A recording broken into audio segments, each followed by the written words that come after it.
আসসালামু আলাইকুম, সবাই কেমন আছেন? আশা করি সবাই অনেক ভালো আছেন। অনেক দিন হলো ঘর থেকেই বের হই না, তো আজকে ইচ্ছে করলে একটু ছাদে আসি, ছাদের পরিবেশটা দেখি। ছাদে চলে আসলাম, দেখি আমাদের ছাদের কি অবস্থা।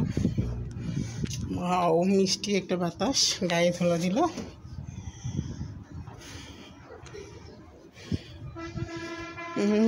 লেবু গাছ, লেবু গাছে ছোট ছোট দুইটা লেবু ধরছে, বাট ছিল অনেকগুলো ফুল।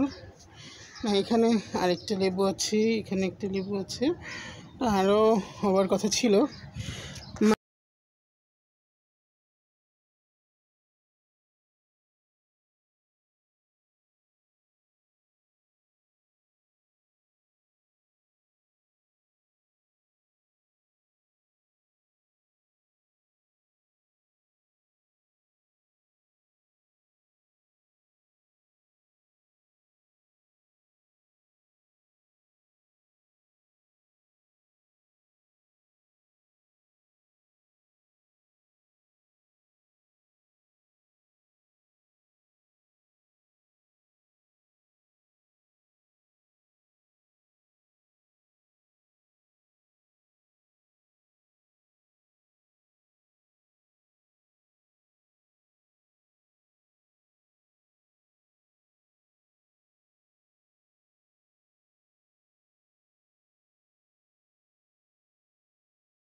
সময় কথা বলে, সময় তাকে চোখে আঙুল দিয়ে দেখিয়ে দিবে আসলে সে সঠিক না ভুল। আমি কখনো কাউকে বলতে যাব না যে সঠিক না সে ভুল। সে নিজেই তার ভুলটাকে ঠিক ধরে নেবে যে সে সঠিক না সে ভুল। সময় কিন্তু তাকে দেখিয়ে দিবে। সময়ের কাছে কেউ কখনো থেমে থাকে না। সময় যেমন চলে ঠিক তেমনি একটা মানুষের জীবনটাও চলে। আজকে আপনি অনেক হ্যাপি, অন্যকে কাঁদাচ্ছেন, অন্যকে ঈর্ষা করছেন, অন্যকে ছোট করে দেখছেন, হয়তো বা এমনও একটা সময় আপনার জন্য অপেক্ষা করবে যখন আপনাকে কেউ ছোট করে কথা বলবে, কেউ আপনাকে হিংসা করবে, কেউ আপনাকে অবজ্ঞা করবে।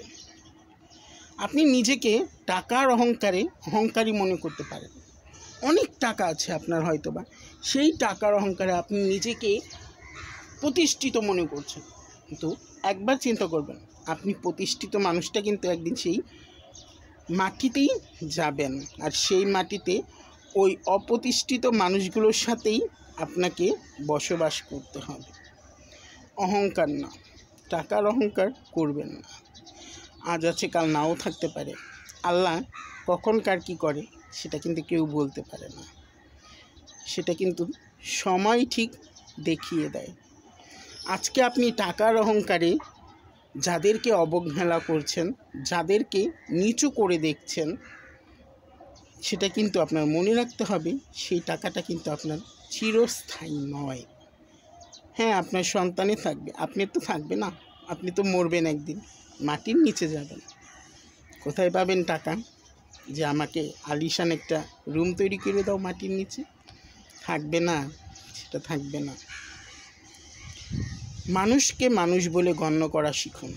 টাকার অহংকারে হয়তো বা আপনি আপনার সম্মান অর্জন করতে পারবেন, অনেক মানুষ কিনে নিতে পারবেন, কিন্তু এই মানুষগুলির পিছনে আপনার অতীতকে খোঁচা দিয়ে কথা বলবে।